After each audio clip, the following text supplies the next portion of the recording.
Gracias por acompañarnos en el análisis de Viva la Noticia, 7 de la mañana con 46 minutos. Discusiones, por supuesto, que han generado dentro del Congreso de la República por la aprobación del decreto 4/2020, la famosa ley de organizaciones no gubernamentales, ciertas reacciones en sectores y organizaciones sociales. ¿Qué está pasando con esto? Es el tema que hoy nos convoca y lo vamos a analizar. Las reformas a la ley de ONGs que entraron en vigencia recientemente generaron rechazo de varios sectores de organizaciones sociales. 4 de ellos presentaron acciones de inconstitucionalidad para evitar que quede vigente. Las impugnaciones señalan varias violaciones a la libertad de expresión, asociación y hasta temen que exista una persecución contra todos aquellos que no compartan la misma opinión que el gobierno de turno. Su principal temor son los artículos que le dan un poder casi absoluto al Ministerio de Gobernación sobre las ONGs, ya que esta cartera puede clausurar a cualquier movimiento que, según ellos, altere el orden público. ¿Cuáles son los argumentos de las inconstitucionalidades presentadas por la ley de ONGs? Es el tema que analizamos hoy en nuestra entrevista. Y es un tema importante, obviamente, para analizar y conocer, tomando en cuenta la cantidad de organizaciones no gubernamentales que funcionan en el país, qué piensan y cuáles son los escenarios que se pueden crear a partir de la aprobación de este decreto. Jorge Laguardia, te saludo, buen día, con algunos datos. Gracias, Ricardo. Muy buenos días. Interesante tema para esta jornada. Ponemos en pantalla y compartimos con ustedes información reciente también de lo que ha ocurrido con algunos sectores y las acciones de inconstitucionalidad contra la ley de ONGs. Recientemente, representantes de organizaciones de mujeres presentaron una acción de inconstitucionalidad contra el decreto 4/2020 del Congreso de la República, reformas a la ley de organizaciones no gubernamentales, es decir, ONGs. El grupo de mujeres interpuso el recurso argumentando que viola el derecho a la participación de mujeres en Guatemala, además que infringe el ejercicio de algunos derechos contemplados en la Carta Magna. Según las dirigentes de las organizaciones, este decreto viola los derechos de libre expresión, libre asociación, derechos de organización que están constituidos dentro del Pacto de la Constitución.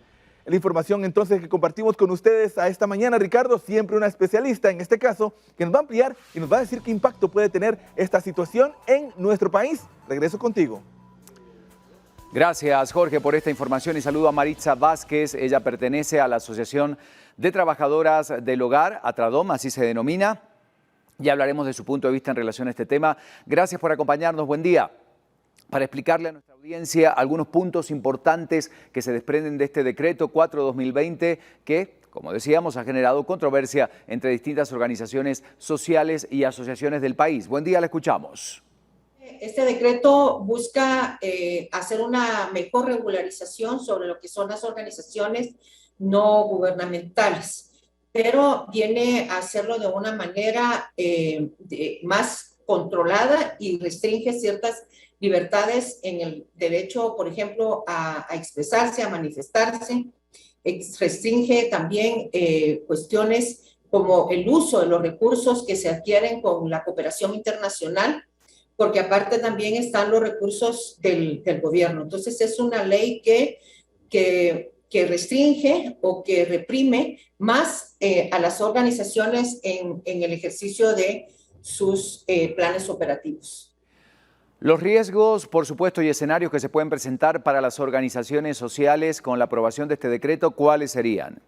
Una de las cuestiones es que tanto el propio decreto como el reglamento tienen una connotación muy amenazante, sobre todo de decir que si no se cumple con lo que establecen, por lo menos en los 6 meses que dan hasta diciembre, es que toda organización será cancelada. Esa represión de una vez utilizada no solo genera el malestar en la gente que dirige, sino que también la preocupación. Y de darse esta circunstancia, habrá mucha población que se ha beneficiado con el trabajo de las organizaciones sociales, sobre todo las que son sin fines de lucro, que se han beneficiado, por ejemplo, en cuestiones humanitarias, precisamente ahorita con la pandemia, en el tema de la salud, en el tema, por ejemplo, de seguridad alimentaria, en el tema del acompañamiento legal, por ejemplo, en el caso de derechos laborales, en el tema de las mujeres que son víctimas de violencia intrafamiliar, ese acompañamiento psicológico, la salud, todas esas clases de atenciones que se le da a la población dejará de darse. Son acciones que se hacen de parte de las organizaciones que el Estado o el gobierno no las ha hecho. y entonces se administrará ese acceso a una supuesta forma, se voy a decir supuesta, porque no del todo estamos bien, pero las organizaciones coadyuvamos a ese bienestar de la población. Y quisiera preguntarle por las acciones legales que se han planteado ante los órganos de justicia. Recursos de inconstitucionalidad por el movimiento social de organizaciones en Guatemala se han presentado varios. Incluso el día de mañana va a haber una vista pública en la cual se espera que va a haber algún movimiento mínimo de población porque se dará audiencia, pero se han presentado, nosotras como ciudadanas hemos presentado una acción el día de ayer. Hemos sido alrededor de 11 mujeres ciudadanas de Guatemala que hemos pedido a la Corte que dé con lugar nuestro recurso, porque hemos expuesto el avance que las organizaciones de mujeres han tenido en Guatemala en relación al ejercicio que se hace. Nos hemos amparado no solo al convencionalismo que hay en Guatemala, que ha sido ratificado y que tiene que ver con temas como, por ejemplo, la eliminación de la violencia, el desarrollo que las mujeres tenemos derecho y acceso, cómo hemos ido avanzando en que las mujeres puedan ser más sujetas sociales en relación a la toma de decisiones. Hemos hecho todo este esquema de acción con el acompañamiento de 3 abogadas que han hecho un documento bien contextualizado y en lo que se evidencia el retroceso que se tendría como país, sobre todo en el tema de las mujeres, si esta situación si la Corte no actúa a favor humanamente de por lo menos más de la mitad de la población que somos las mujeres. Por lo tanto, nosotras esperamos que los magistrados tomen una decisión sabia y en darnos con lugar nuestra acción de inconstitucionalidad, sobre todo por el tema de las organizaciones de mujeres. ¿Y cómo continúan trabajando por parte de estas organizaciones sociales en época de pandemia? Es importante también tocar el tema.